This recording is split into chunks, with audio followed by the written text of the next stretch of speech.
বিসমিল্লাহির রহমানির রহিম সাব্বাহা লিল্লাহি মা ফিস সামাওয়াতি ওয়া মা ফিল আরদ ওয়া হুয়াল আজিজুল হাকীম। সাদাকাল্লাহুল আলিয়্যুল আযীম।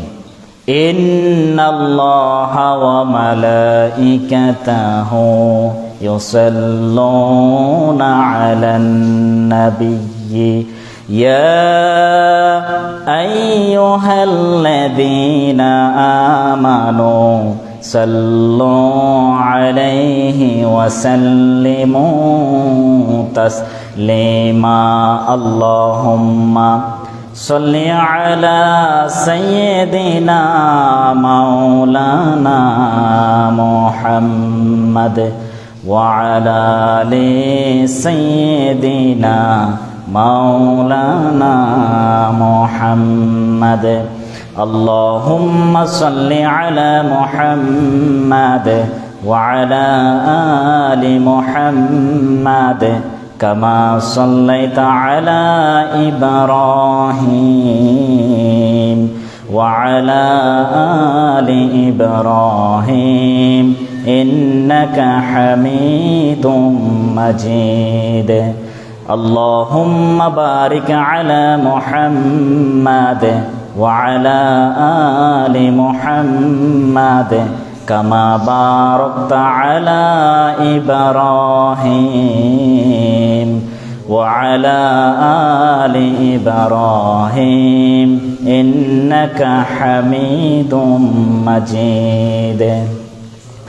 রব্বি জিদনি ইলমা রব্বি জিদনি ইলমা রব্বি ইশরাহ লি সাদরি ওয়া ইয়াসসির লি আমরি ওয়াহলুল উকদাতাম মিন লিসানি ইয়াফকাহু কওলি।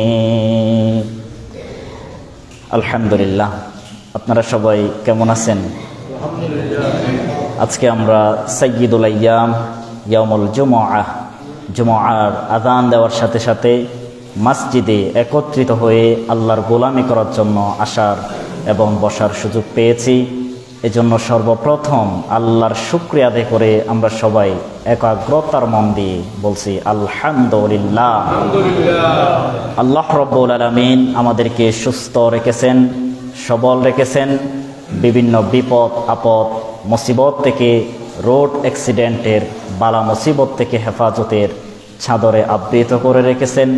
এজন্য সব সময় আল্লাহর প্রশংসা এবং দোজাহানের সর্দার বিশ্বনবী হযরত মুহাম্মদ পড়ুন সাল্লাল্লাহু আলাইহি ওয়াসাল্লাম, ওনার প্রতি দরুদ পাঠ করতে হবে ইনশাআল্লাহ। আল্লাহ রাব্বুল আলামিন এই পৃথিবীর মধ্যে যত মানুষ এবং জিন, আসমান থেকে মাটির নিম্নদেশ তলদেশ পর্যন্ত যত আল্লাহ তাআলা সৃষ্টি করেছেন, প্রত্যেক সৃষ্টিকুল শুধুমাত্র কার প্রশংসা করে বলেন তো? কথা বলেন, শুধু কার প্রশংসা করে? আল্লাহ।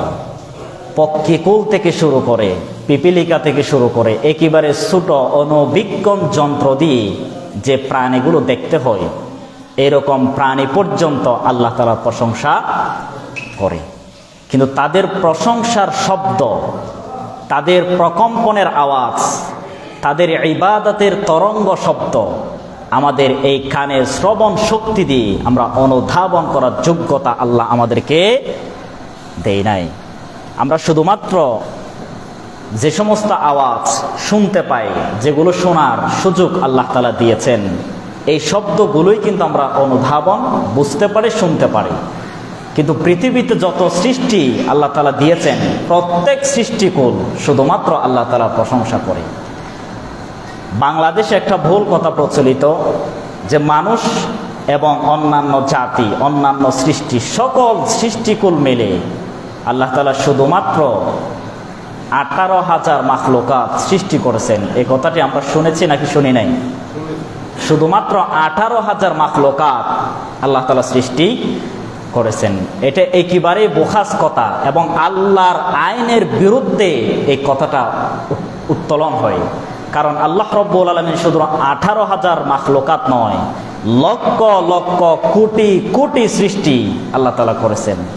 বর্তমান আধুনিক সায়েন্স বিজ্ঞানীরা বলল যে ডেইলি প্রত্যেক দিন 100 থেকে 200 পর্যন্ত নতুন নতুন প্রাণীর জন্ম লাভ করে গোটা পৃথিবীতে। সুবহানাল্লাহ। আজকে 100-200, কালকে 100-200, এরকম কিয়ামত পর্যন্ত আল্লাহর সৃষ্টি অবিরত নাজিল হতেই থাকবে। সুবহানাল্লাহ। এখন আপনি যদি শুধু 18,000 মাখলুকাত আল্লাহ তাআলা সৃষ্টি করেছে, তাহলে আল্লাহর গুরুত্ব, আল্লাহর পাওয়ার, আল্লাহর ক্ষমতা, আল্লাহর সৃষ্টির মানব হিসেবে আল্লাহ তাআলার দুর্বলতা প্রকাশ পায় নাকি উচ্চ মর্যাদা প্রকাশ পায়? অবশ্যই দুর্বলতাই প্রকাশ পায়। কারণ অনেক মানুষ প্রশ্ন করবে, আল্লাহ তো শুধু 18,000 সৃষ্টি করেছে, 19,000 পর্যন্ত সৃষ্টি করতে পারে না, এটা আল্লাহ দুর্বলতা প্রকাশ পায়। এজন্য এরকম শিরিকি এবং কুফরি কথা আমরা নিজেকে মুক্ত রাখার চেষ্টা করবো ইনশাআল্লাহ। তো যত crore crore billion million trillion আল্লাহ তাআলা যে মানব এবং অন্যান্য সৃষ্টি, প্রত্যেক সৃষ্টিকুল শুধুমাত্র আল্লাহ তাআলার প্রশংসা করে। কারণ আমাদের 100 বছর পূর্বে আমার অস্তিত্ব পর্যন্ত গোটা পৃথিবীতে ছিল না। আপনি একটু হিসাব করে দেখেন, আপনার ইতিপূর্বে 100 বছর আগে আপনার নাম, আপনার অস্তিত্ব পর্যন্ত এই উখিয়ায় পুরো বাংলাদেশে অবস্থান ছিল না। নাপাক পানি দিয়ে আল্লাহ আমাদেরকে রহম করে দুনিয়াতে প্রেরণ করেছেন, যার কারণ আপনার নাম হয়েছে, আপনাকে মানুষ চিনে জানে, আপনার একটা অস্তিত্ব বিরাজমান উখিয়ায় পুরো বাংলাদেশে হয়েছে। তো 100 বছর আগে যে আপনার অস্তিত্ব ছিল না, কিছুদিন পরেই আল্লাহ তাআলা আপনাকে অস্তিত্ব দিলেন। আবার 100 বছর পরে আবার আপনি অস্তিত্বহীনতা হয়ে গোটা পৃথিবী থেকে আপনি দুনিয়ায় বিদায় হয়ে চলে যাবেন, আপনার অস্তিত্ব আর থাকবে না। এই সামান্য 70-80 হাজার, এই 70 বছর, 90 বছর, 100 বছর, এই ছোট্ট হায়াত পেয়ে আমরা যদি আল্লাহর প্রশংসা করতে না পারি, আমাদের ব্যর্থতা ছাড়া আর কোনো লাভ আছে? কারণ আল্লাহ রাব্বুল আলামিন প্রশংসা শব্দ ব্যবহার করে শুধু আলহামদুলিল্লাহ, সুবহানাল্লাহ, আল্লাহু আকবার, লা ইলাহা ইল্লাল্লাহ, শুধু এগুলো দিয়ে আল্লাহর প্রশংসা করার জন্য বলেছেন। শুধু এতটুকু সীমাবদ্ধ নয়, আপনার প্রতিটি আমল, প্রতিটি কাজকর্ম, প্রতিটি জিনিস আপনি যদি ভালোভাবে যদি করতে পারেন, এটাই আল্লাহর প্রতি প্রশংসা। সুবহানাল্লাহি বিহামদিক। আমরা মনে করি শুধু আলহামদুলিল্লাহ বললেই প্রশংসার আদায়, কিন্তু না। একজন মানুষ যদি গুনাহের কাজ করে, বিভিন্ন ধরনের খারাপ কাজ যদি করে, সে যদি বারবার আলহামদুলিল্লাহ আলহামদুলিল্লাহ পাঠ করে, তার আলহামদুলিল্লাহর দাম কখনো আল্লাহর কাছে থাকবে? কথা বলেন, থাকবে? ভালো কাজের পাশাপাশি যদি প্রশংসা করতে পারেন, তাহলে সে প্রশংসায় আল্লাহর কাছে দামি হয়ে যাবে। আল্লাহ রাব্বুল আলামিন সূরাতুস সাফের 1 নং আয়াতে জানিয়ে দিলেন, সাব্বাহা লিল্লাহি মা ফিস সামাওয়াতি ওয়া মা ফিল আরদ ওয়া হুয়াল আজিজুল হাকীম। আল্লাহ তাআলা সুন্দর করে জানিয়ে দিলেন, আসমান এবং জমিনের ভিতরে আমি যত সৃষ্টিকুল তৈরি করেছি, যত মানব, যত পশু পাখি আমি সৃষ্টি করেছি, সকল সৃষ্টি একমাত্র আমার প্রশংসায় নিমজ্জিত থাকে। সুবহানাল্লাহ। আসমান এবং জমিন থেকে, মাটির নিম্নদেশ থেকে শুরু করে যত সৃষ্টিকুল আল্লাহ তাআলা প্রেরণ করেছেন, সকল সৃষ্টি কার প্রশংসা করে? আল্লাহ। আল্লাহ রাব্বুল আলামিন মানুষদেরকে হায়াত দিয়েছেন, মানুষদেরকে জীবন দিয়েছেন, মানুষদেরকে অস্তিত্ব পৃথিবীতে প্রেরণ করেছেন। মাথা থেকে পা পর্যন্ত সুন্দর স্ট্রাকচার, গঠন নীতি দিয়ে মানুষদেরকে তৈরি করেছেন। আল্লাহ তাআলা সূরাতুস সাফের 2 নং আয়াতে জানিয়ে দিলেন, ইয়া আইয়ুহাল্লাযীনা আমানু লিমা তাকুনুনা মা লা তাফআলুন। আল্লাহ তাআলা সুন্দর করে জানিয়ে দিলেন, তোমাদেরকে আমি অত্যন্ত সুন্দর কাঠামো দিয়ে সৃষ্টি করেছি, তোমাদেরকে সর্বশ্রেষ্ঠ মর্যাদা আমি দান করেছি। তোমরা যা কিছু বলো তা কেন ইবাদত করো না?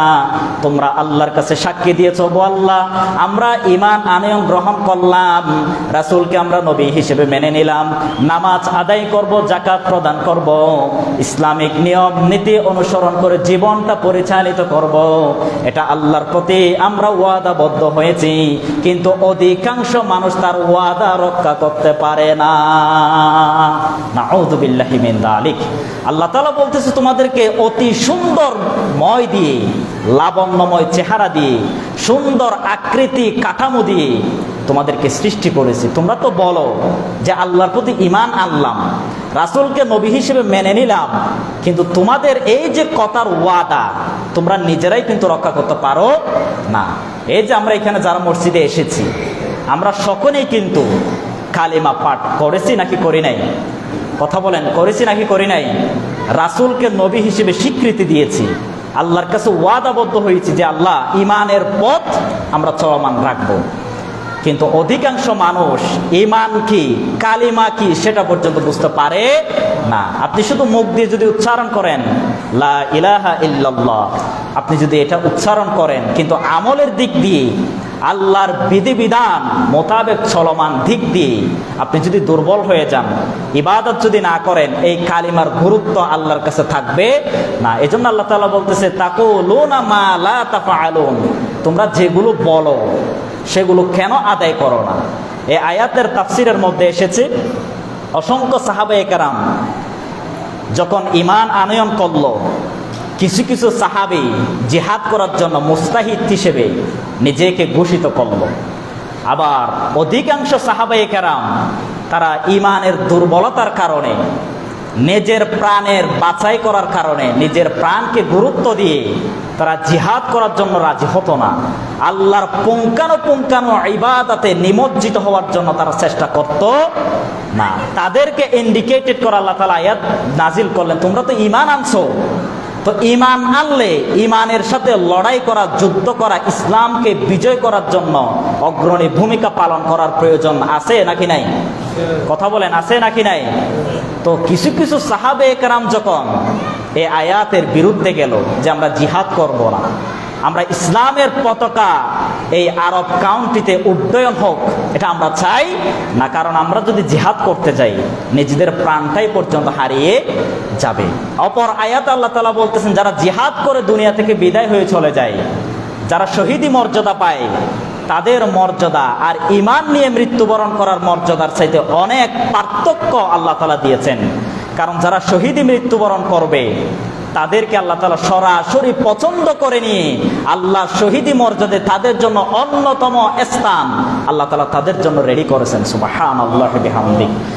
আল্লাহ রাব্বুল আলামিন সূরাতুস সাফের ৩ নং আয়াতে জানিয়ে দিলেন, কাবুরা মাকতান ইনদাল্লাহি আন তাকুলু মা লা তাফআলুন।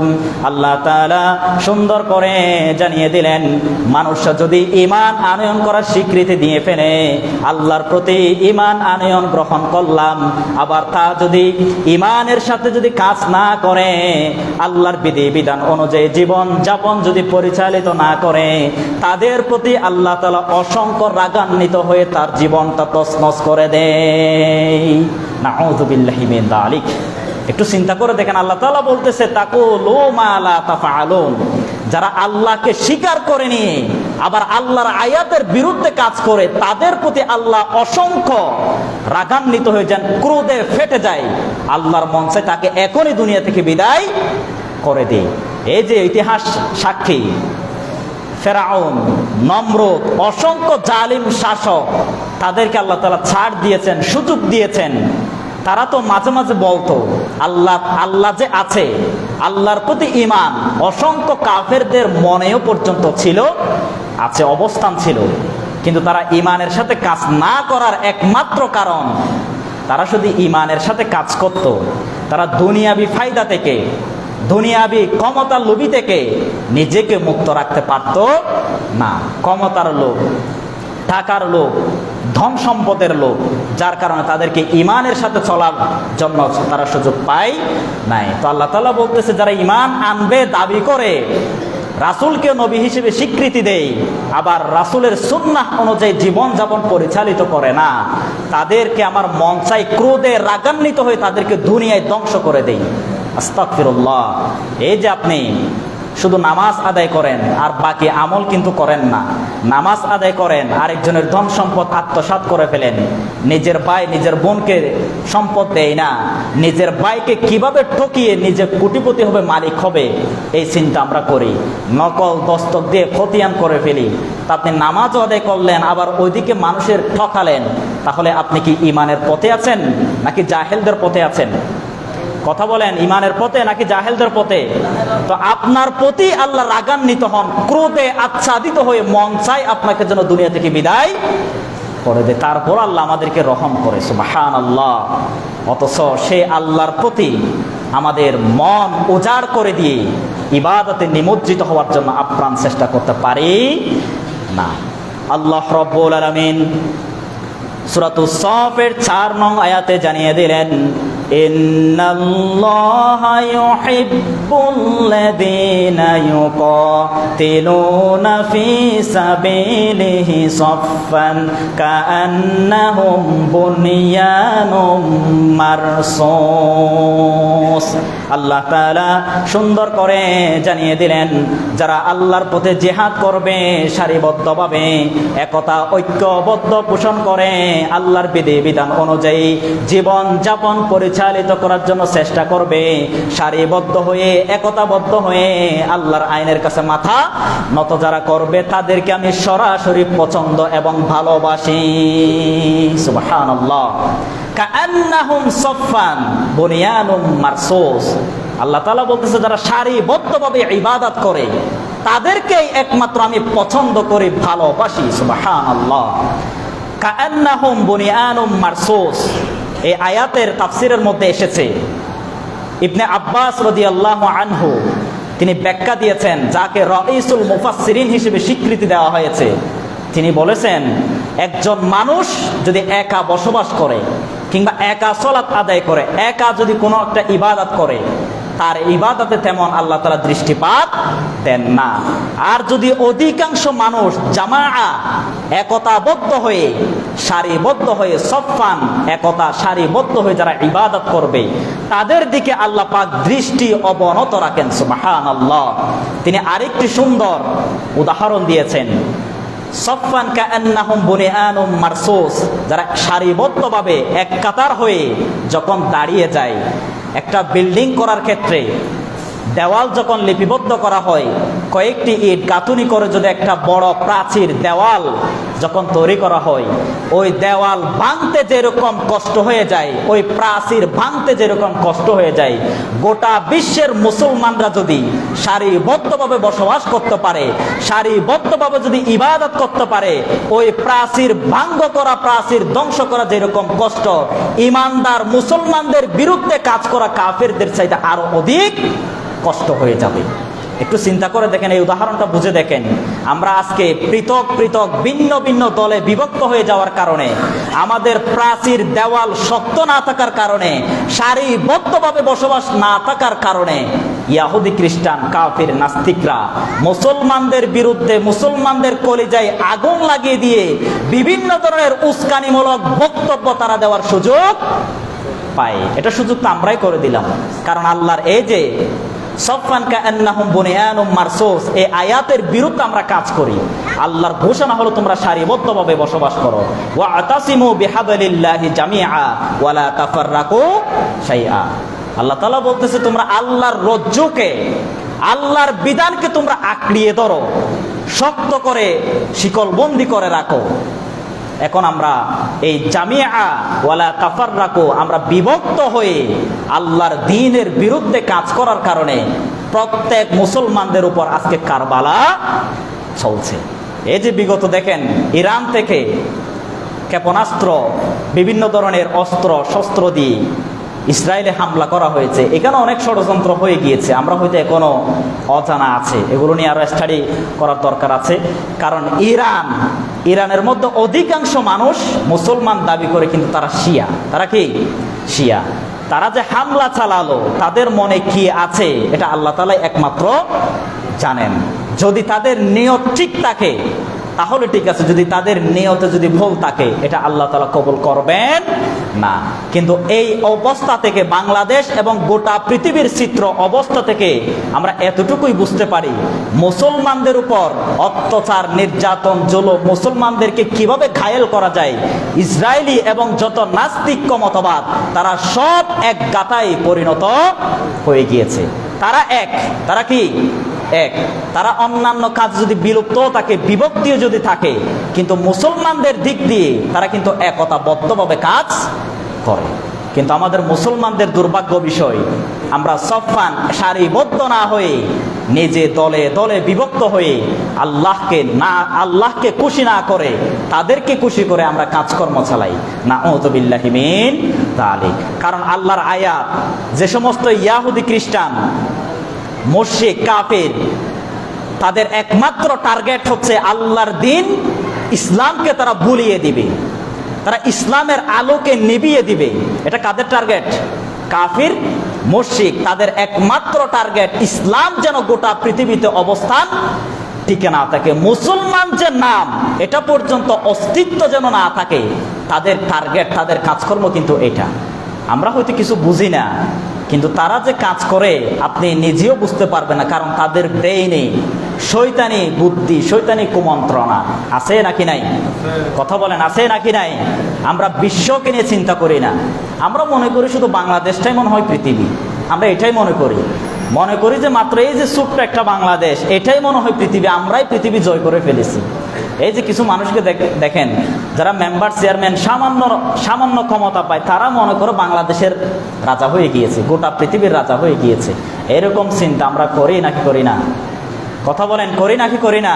আমি এটা বোঝাতে চাচ্ছি, গোটা পৃথিবীতে আরো যে রাষ্ট্র আছে তারা কি কাজ করতেছে, তারা কিভাবে দুনিয়াতে কাজ করে, এগুলো নিয়ে যদি আপনি চিন্তা করে দেখেন, তাহলে নিজের ব্রেন, নিজের মস্তিষ্ক অটোমেটিক এমনি খুলে যাবে। এই যে কিছুদিন আগে বাংলাদেশের মধ্যে পহেলা বৈশাখ উদযাপন করেছে, অনেক মেধাবী ছাত্র বাংলাদেশে খ্যাতি পরিচিতই, তাদেরকে শিক্ষামন্ত্রীরাও সাধুবাদ জানায় যে বাংলাদেশে আমরা অধিকাংশ যে শিক্ষিত ছাত্র তৈরি করতে পেরেছি, মেধাবী ছাত্র আমরা তৈরি করার যোগ্যতা আমরা পেয়েছি। কিন্তু এই যে মেধাবী ছাত্র হিসেবে যাদেরকে স্বীকৃতি দিল, তারা আবিষ্কার করলো কি? বিভিন্ন মূর্তি, বিভিন্ন পূজা করার জন্য মূর্তি, বিভিন্ন ধরনের কার্টুনের আকৃতি, ছবি, এরকম ফেসবুকে দেখেন নাই? তারা এগুলো আবিষ্কার করেছে। এগুলো আবিষ্কার করার কারণে তাদেরকে স্বীকৃতি দিল, এরাই হচ্ছে বাংলাদেশের মেধাবী ছাত্র। তো বহির্বিশ্বে দেখেন, যারা অস্ত্র বানায়, যারা মোবাইল বানায়, যারা বিভিন্ন ধরনের অস্ত্র শস্ত্র যন্ত্র ইলেকট্রনিক জিনিস কাজকর্ম করে, ইনভেনশন যারা তৈরি করে, তাদের তুলনায় বাংলাদেশের একজন ছাত্র ধারে পাশে যেতে পারবে না। এজন্য কিছু কিছু মানুষ বলে বাংলাদেশের বাইরে যে সমস্ত মেধাবী ছাত্র আছে তারা তৈরি করে অস্ত্র, বোমা, তারা কিভাবে নিয়ন্ত্রণ করবে বাংলাদেশ, গোটা পৃথিবীকে কিভাবে নিয়ন্ত্রণ করবে, তারা আবিষ্কার করে এগুলো। আর বাংলাদেশের মানুষ আবিষ্কার করে মূর্তি পূজা। নাউযু বিল্লাহি মিন যালিক। এজন্য বিশ্বকে নিয়ে ভাবেন, শুধু বাংলাদেশ নিয়ে ভাববেন, কখনো আপনার ব্রেন উন্মুক্ত হবে না। কারণ এই কোরআন, এই বিজ্ঞান, এই সায়েন্স শুধু বাংলাদেশের জন্য আসে নাই। বিভিন্ন ইয়াহুদি খ্রিস্টান এই যে বিমান আবিষ্কার করলো, অস্ত্র শস্ত্র আবিষ্কার করলো, জাহাজ আবিষ্কার করলো, আল্লাহর কসম প্রত্যেক আবিষ্কার কোরআন থেকে রিসার্চ করে তারাই আবিষ্কার করেছে। সুবহানাল্লাহ। কিন্তু কোরআন তাদের নাকি আমাদের? কথা বলেন, কোরআন আমাদের নাকি তাদের? তা আমাদের কোরআন নিয়ে তারা কাজ করে, আর আমরা কোরআন নিয়ে শুধু বসে বসে তাসবিহ তাহলিল পাঠ করে বসে থাকি। কোরআন কিভাবে পড়বো শুধু এগুলো কাজ করি। আর কোরআন যে রিসার্চ করা, কোরআন যে বুঝে বুঝে পড়া, আমি বিগত জুমায় বলেছিলাম, শুধু কোরআন রিসাইট দেখে দেখে তেলাওয়াত করা এটা কোরআনের হক নয়। কোরআন বুঝে বুঝে কোরআন থেকে শিক্ষা নিয়ে আবিষ্কার করা, এটাই কোরআনের অন্যতম এবং একমাত্র উদ্দেশ্য। কিন্তু এটাই আমরা না জানার কারণে বসে থাকি। নাউযু বিল্লাহি মিন যালিক। তো ইয়াহুদি খ্রিস্টান তাদের দিকে তাকান, অস্ত্র শস্ত্র তারা সব কিছুর দিয়ে উন্নত রাষ্ট্র হিসেবে তারা পরিণত হয়েছে। আর তারাই এগুলো ব্যবহার করে ইসলামকে দুনিয়া থেকে বিলুপ্ত করে দেওয়ার জন্য, মুসলমানদেরকে হ্রাস করে তারাই যেন গোটা পৃথিবীতে রাজত্ব করতে পারে, এটাই তাদের লক্ষ্য এবং উদ্দেশ্য। কিন্তু আল্লাহ তাআলা বলতেছে, তারা যতই চেষ্টা করুক না কেন, আমার জমিন থেকে আমার দিন ইসলাম তারা কখনো বিলুপ্ত বিতাড়িত করতে পারবে না। আল্লাহ রাব্বুল আলামিন সূরাতুস সাফের ৮ নং আয়াতে জানিয়ে দিলেন, ইউরিদুনা লিউতফিউ নূরাল্লাহি বিআফওয়াহিহিম ওয়াল্লাহু মুতিম্মু নূরিহি ওয়ালাউ কারিহাল কাফিরুন। আল্লাহ তাআলা সুন্দর করে জানিয়ে দিলেন, ইহুদি, খ্রিস্টান, মুশরিক, কাফির তারা দুনিয়া থেকে ইসলাম বিলুপ্ত করে দেওয়ার জন্য মুসলমানদের উপর অত্যাচার, নির্যাতন, জুলুম চালিয়ে ইসলামের আলো তারা নিভিয়ে দেওয়ার জন্য আপ্রাণ চেষ্টা করে থাকে। কিন্তু আমি আল্লাহ ঘোষণা দিয়ে দিলাম, মুশরিক, কাফির যতই চেষ্টা করুক না কেন, আমার জমিন থেকে আমার দিনকে তারা উঠিয়ে দিতে পারবে না। সুবহানাল্লাহ। ইউরিদুনা লিউতফিউ নূরাল্লাহি বিআফওয়াহিহিম ওয়াল্লাহু মুতিম্মু নূরিহি ওয়ালাউ কারিহাল কাফিরুন। তারা আল্লাহর কোরআনকে নিভিয়ে দিতে চেষ্টা করলেও আমার জমিন থেকে তারা ফু দিয়ে, ফুৎকার দিয়ে আমার ইসলামকে তারা কখনো উঠিয়ে দিতে পারবে না। ঘোষণাকার, কথা বলেন, ঘোষণাকার। আপনি জিহাদ করলেও আর না করলেও বাংলাদেশে গোটা পৃথিবীতে ইসলাম থাকবে নাকি থাকবে না? কিন্তু আপনি যদি ইসলামের পক্ষে থাকেন, লাভ আল্লাহর নাকি আপনার? আপনি যদি যুদ্ধে না যান, আপনি যদি জিহাদ না করেন, আপনি যদি ইসলামের পক্ষে না থাকেন, ইসলামের এক বিন্দু পরিমাণ ক্ষতি হবে নাকি হবে না? কথা বলেন, হবে? এক বিন্দু পরিমাণ ক্ষতি হবে না। আপনি থাকলেও ইসলাম আছে, আপনি না থাকলেও ইসলাম আছে। পরিশেষে আপনি বিপদে পড়ে জাহান্নামে যাওয়া লাগবে। আপনার জীবনটাই বাহির থেকে কি হয়ে যাবে?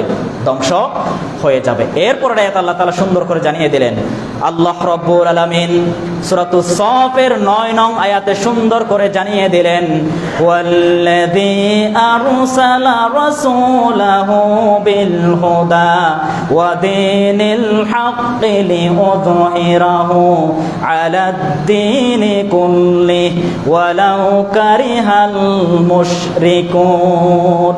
আল্লাহ তাআলা সুন্দর করে জানিয়ে দিলেন, আমি নবী করিম সাল্লাল্লাহু আলাইহি ওয়াসাল্লাম রাসূলকে দুনিয়ার মধ্যে প্রেরণ করেছি, তাকে সত্য বুঝিয়ে দিয়ে আল্লাহর জমিনে আল্লাহর হক উড্ডয়ন করার জন্য, ইসলামের পতাকা উড্ডয়ন করার জন্য, ইসলামিক হুকুম আহকাম বাস্তবায়ন করার জন্য তাকে আমি দুনিয়ার মধ্যে প্রেরণ করেছি। সুবহানাল্লাহ।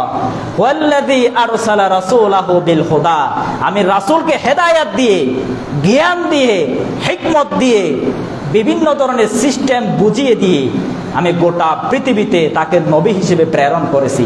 আর তিনি গোটা পৃথিবীতে এক প্রান্ত থেকে অপর প্রান্তে ইসলামিক বিজয়, ইসলামের উড্ডয়ন বহাল থাকবে কিয়ামত পর্যন্ত ইনশাআল্লাহ। ইহুদি, খ্রিস্টান যতই অস্ত্র শস্ত্র দিয়ে মুসলমানদের উপর হামলা চালাক আর না চালাক, ইসলাম কি নিভিয়ে যাবে? কথা বলেন, নিভিয়ে যাবে?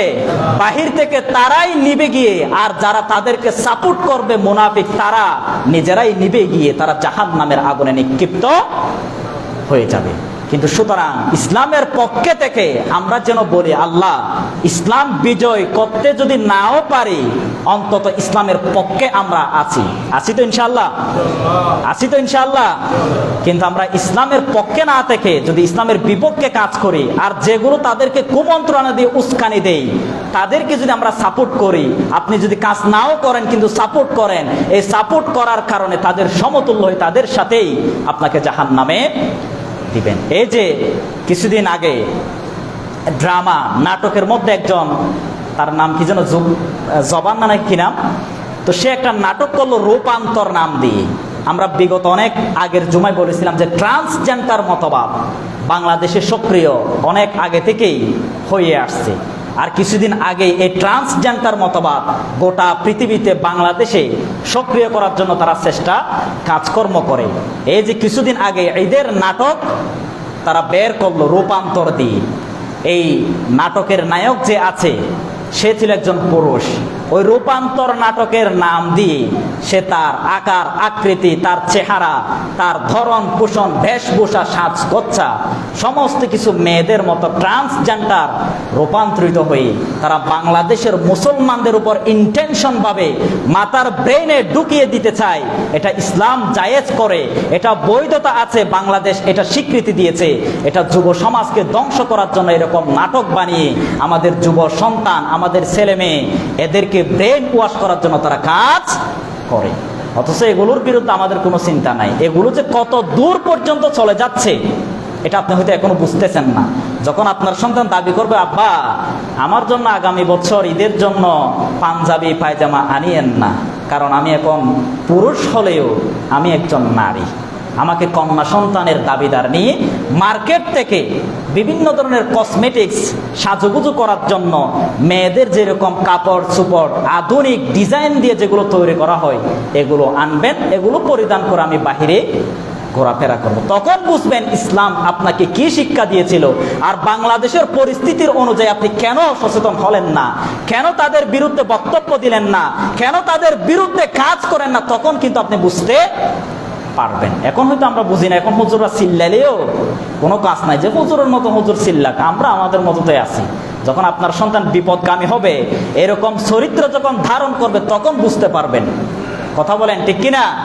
আল্লাহ তাআলা আমাদেরকে সঠিক বুঝ দান করুক, সবাই বলি আমিন। বাংলাদেশ এবং গোটা পৃথিবীর মুসলমানকে যেন বিজয় দান করে, মুসলমান যেন মাথা উঁচু করে, ইহুদি খ্রিস্টান তাদের বিরুদ্ধে কাজ করে ইসলামের পতাকা যেন উড্ডয়ন বহাল রাখতে পারে ইনশাআল্লাহ। আল্লাহ তাআলা আমাদেরকে বোঝার এবং আমল করার তৌফিক দিক, সবাই বলি আমিন। আসসালামু আলাইকুম ওয়া রাহমাতুল্লাহি ওয়া বারাকাতুহু। যারা সুন্নাত পড়েন না সুন্নাত পড়ে নেন।